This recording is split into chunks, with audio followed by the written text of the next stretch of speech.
Hail, and welcome to Heathen Hearth. This is the show where we cook recipes inspired by the historic and ethnographic imagination. This week, we're going to the realm of fantasy with the Game of Thrones recipe. Imagine yourself a street urchin in King's Landing, in the neighborhood of Fleabottom. The smells of the street are disgusting. Scat and things the people throw out their windows in the morning. Also rotting apples, but coming from the smells of the pot shops, something delicious. Bowls of brown. This week we make bowls of brown.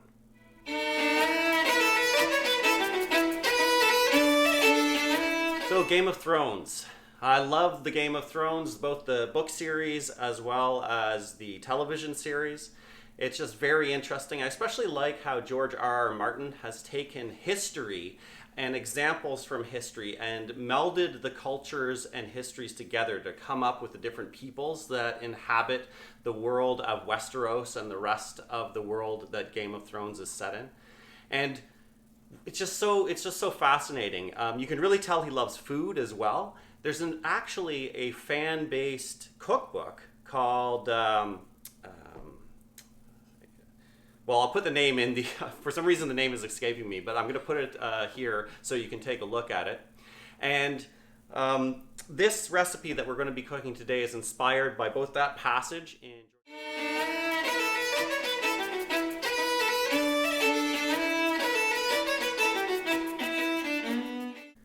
In the bottom, there were pot shops, along the alleyways where huge tubs of stew had been simmering for years. But the brown wasn't so bad. It usually had barley in it, and chunks of carrot, and onions, and turnip, and sometimes even apple, with a film of grease swimming on top. That we're going to be cooking today is inspired by both that passage in George R.R. Martin's work, as well as the cookbook. Now, something that got to me, though, I modified the recipe from the fan cookbook. And that's because I was thinking about this question of a 24-hour cauldron that's constantly bubbling. And I thought of 3 different cooking traditions that do this. The first one is the Chinese master stock. Some restaurants have had these going for over 100 years in the same cauldron. These, however, are almost like consommes. They're flavorings of meat and herbs that things are dipped in and cooked, and then that stock is constantly reused. Then another tradition is the European one, the back burner tradition. And that's one we also had in North America in pioneer times. And that's when all sort of extra scraps of things that were good got made into a soup that was put on a very, very low heat at the back of the stove or the hearth. Now, that's more like a soup. Then we also have the tradition from Africa and the Caribbean, specifically the Caribbean tradition of having pepper pot. And this is a very, very thick type of preparation that is a lot more like a braised meat or a curry in texture. So these are all different things that cooked constantly, either came up in heat and then went down in heat, but were never refrigerated and were basically 24/7 pots of food. The description in George R.R. Martin's book, of course, describes mainly vegetable ingredients. So perhaps this was a vegetarian stew. However, it seems more likely to me that because it's brown, it had meat in it. And this meat would have been very rare for people in Fleabottom, but it was something that they could get if they went out of their houses and purchased it. Now, of course, in Fleabottom, you're not exactly sure what meat you're going to get. And so, especially during times of siege or times of strife, of which there are many in the book, in a walled city, it can be very hard to get fresh meat. And any fresh meat that is obtained, especially of the poorest classes, is extremely suspicious. So let's take a look at these ingredients. Here are the ingredients for our dish today, for our bowls of brown. You'll see it's quite a complex dish. It's not something you necessarily would make at home. It's something that you would go out and purchase, obviously. So one of the things I mentioned about the meat is that this version for home consumption is going to be a delicious game-focused dinner. However, what each of them stand in for is actually something that meats that are rather taboo for most of us in North America to eat nowadays. And so I'm just going to go over them right now. My imagination was that in Fleabottom, it was always mystery meat that you were getting. So what I have are animals that you might find in Fleabottom here in the dish.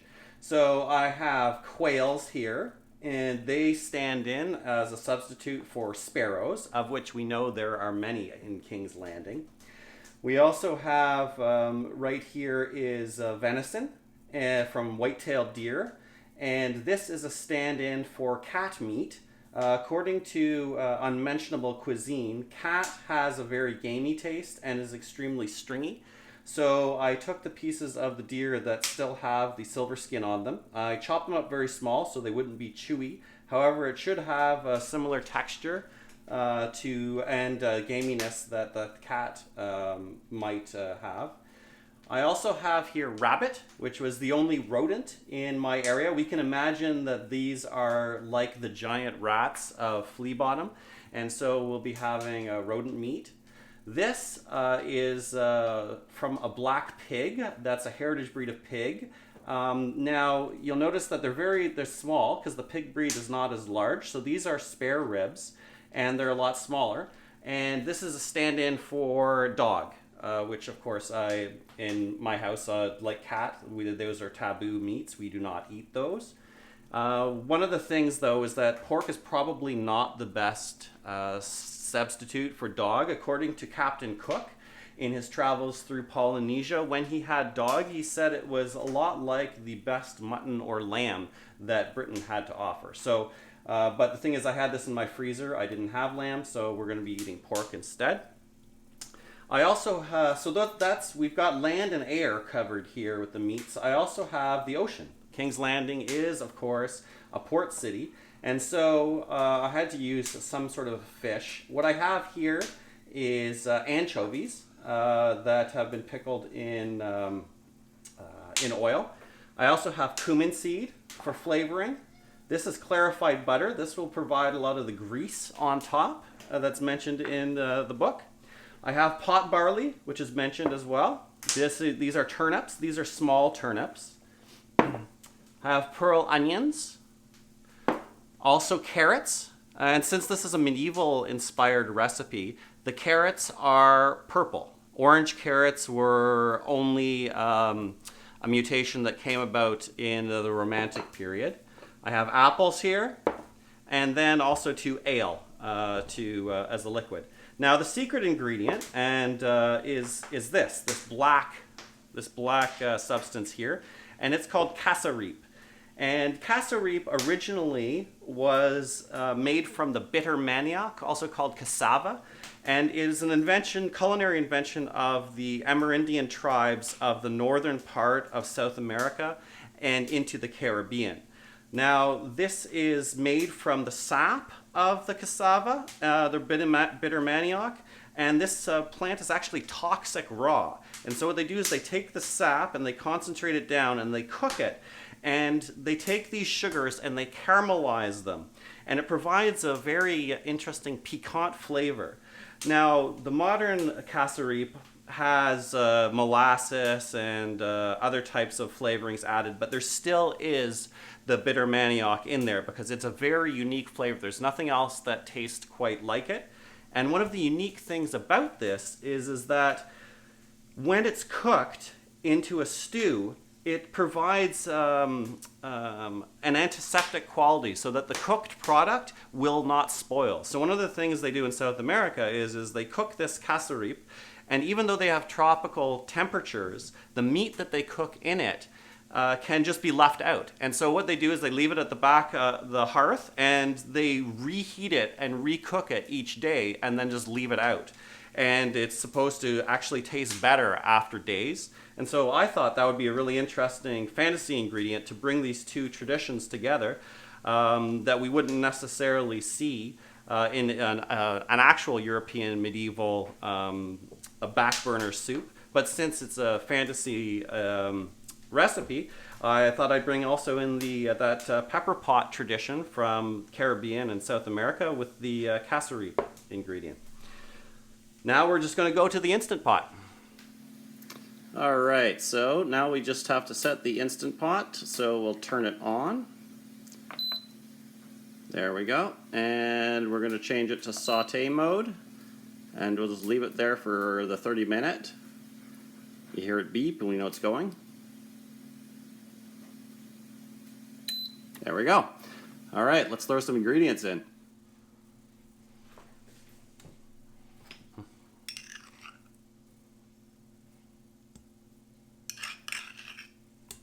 This is the clarified butter. Now, clarified butter, if you're not used to using it, is called ghee. It's found in sections of the grocery store or grocery stores that sell South Asian items. So we'll let that melt down. The reason I like this is because it's from, it's usually, especially if it's imported, it's from grass-fed beef, and it tastes better and different from our Canadian butter. According to a recent study, Canada has one of the worst butters in the world for taste. So here's some cumin seeds. Let those get aromatic. Pick cumin seeds because cumin seeds are something that was used in both Byzantium and ancient Rome, and so King's Landing to me has a feel of those places.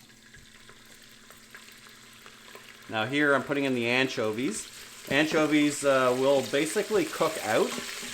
They're used a lot in Italian cuisine, like this, as sort of a secret ingredient. So you see they're actually dissolving in the oil. You won't taste the fish in the final product. Next go the onions, so I want to brown them a little bit.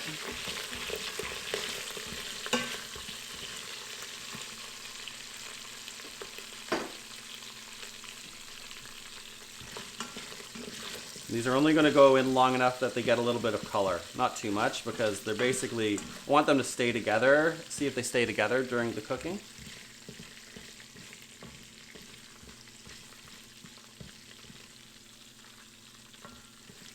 I think I might actually bump up the saute mode here. So I'm going to hit keep warm, cancel, and then hit saute again. And then instead of normal, I'm going to go up to hit the adjust button and go up to what's called more, so that it's on a higher heat.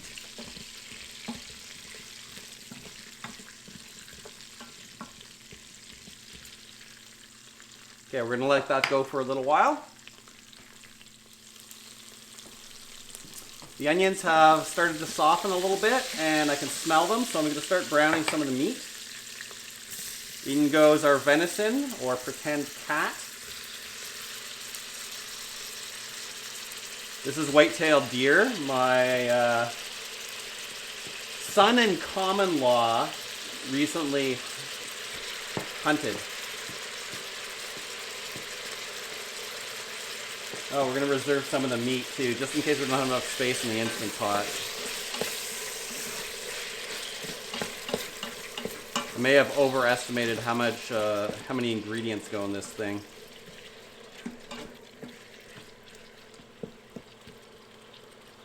It's not critical to brown the items, though. I do want to get these entire quails in here, so that I'm hoping to give this feed 6 people with this, and then everybody will get a half quail. Let's see, and let's see. I'll use half of the meat for now. Remember, the quail is the sparrow, and this is the faux dog going in. And here is our giant King's Landing rats, which is actually just rabbit. I think I'll put the back in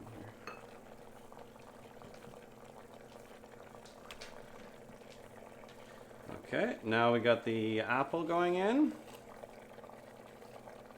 I think all the turnips and all the carrots. Oh, I am running out of space. That was good there. Maybe I'll put a little bit more of the apple in. I'm only going to put maybe a third of the barley that I had thought I'd put in. Now it's okay. I'm going to change the description so that you'll get the proper amount of everything in the recipe that I'm going to put down in the description. Okay, now I'm going to get the casserole in there. That should give it a really dark color. Get our ale in to cover.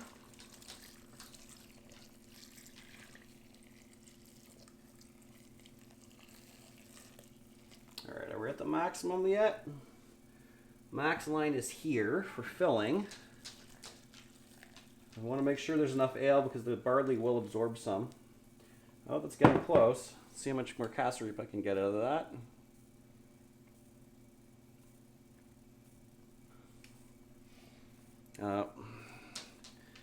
And let's see what do I have space for.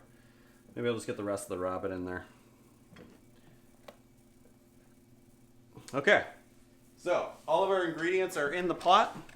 So I put the top on the Instant Pot, close it, and set it to sealing mode. Okay, so our Instant Pot is now sealed. It was on saute mode, so we're going to turn it off. And instead of saute mode, what we're going to go now to is manual mode. And we're going to take it to 90 minutes. And I like to go down to get to 90. Oh, I forgot, it was 120, so we're going to go to 90. Now, an hour and a half in a pressure cooker is equivalent to quite a long period of time just simmering on low, probably maybe 3 to 4 times longer. Oh, you heard the beep, so now it's on. So we'll wait for it to come to pressure, and then once it's done, we'll do a quick release and see how it is. All right, we're taking a break while the Instant Pot cooks. Look what the dogs are getting for dinner. They are getting rabbit. So I just want to show everybody that no dogs were harmed during the filming of this video. Okay, I would like to point out also that no cats, hey Jerry, no cats were harmed either during, Grim, take a look. Lighting's terrible in here. No cats were harmed during the filming of this episode either. Hello, Polly. Okay, so the Instant Pot has gone for 90 minutes under pressure. Now it's turned itself off and it's been on keep warm mode for 7 minutes. I'm going to undo the, take it from sealing to venting to release the pressure that remains.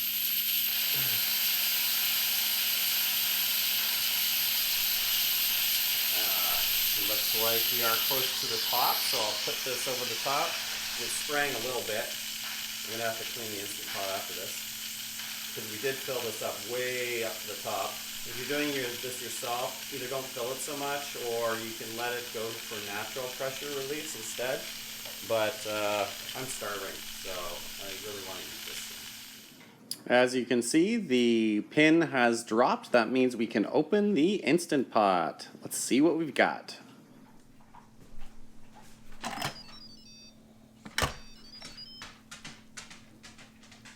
Ooh, looks good. Alright, we've opened the Instant Pot. There's our bowl of brown. I've got a bread bowl here made from maislin bread from a previous episode. Oh, look at that. Oh, that looks good. Not very thick.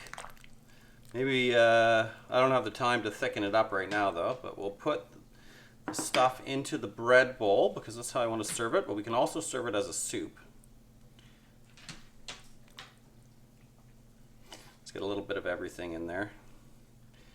There's a piece of quail. Quail breast in there. Some of the pork. Let's see here. I got an onion in there, carrot. Where's a piece of our rabbit, or as we were calling it, King's Landing.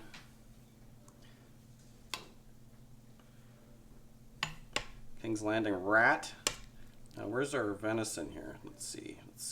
Oh, there we go. So this is our what we were calling cat, but of course we are not eating cat. We'll have venison. And some of our barley. Oh, it looks like the barley went to the bottom. Ah, the barley and venison's at the bottom. All right, that looks fabulous. Time to eat. Well, the stew, actually the bowl of brown is finally completed. I have put it here in a bread bowl made from the maislin bread. I've hollowed it out and put it in. One of the reasons I did this because I was thinking, what would the poor in Fleabottom eat out of? They have to probably bring their own bowl. There wouldn't be a place to sit. It would be more like street food. And one of the more interesting street food traditions of modern times is in Durban, South Africa. They have a dish called bunny chow, in which they hollow out a loaf of bread and put curry in it and serve it that way. That way you can eat it with your hands and you can actually eat the bowl afterwards. And that also reminded me of during the Middle Ages, the trencher bread, where you would have a piece of bread as your instead of a plate, and then you would put your food on that and eat it, and then the trencher could get eaten later, sometimes by a poorer class of person, sometimes by an animal, sometimes by the person themselves if they weren't that wealthy. And my thought was that in King's Landing, the bowl of brown may have been served in a bread bowl, such as that. So I'm going to try this out. I'm going to try some of the venison first. It's got a great sweet flavor from the cassareep. Sort of tangy. An under taste of the cumin. And a complexity with the vegetables. Let's try this pork. So good. And now the rabbit. It stays moist. It's all just really fabulous. And if you didn't know what these meats were, I think you'd still want to eat them. So this is absolutely delicious. During a siege, I'd be very happy to eat something like this. Anyways, do you have something that you serve inside of bread that's not a sandwich? Something that's maybe a lot like a soup or some other type of thing that's more innovative? If you do, please write it in the comments below. Have a great time. Keep cooking. I hope you liked that video. Please give it a thumbs up down below, and I'd love to hear your comments as well. Also too, remember to subscribe to my channel and hit the bell so you get notifications. You might like this video as well, so check it out. There's also playlists, so you can check those out as well. Until next time, keep cooking.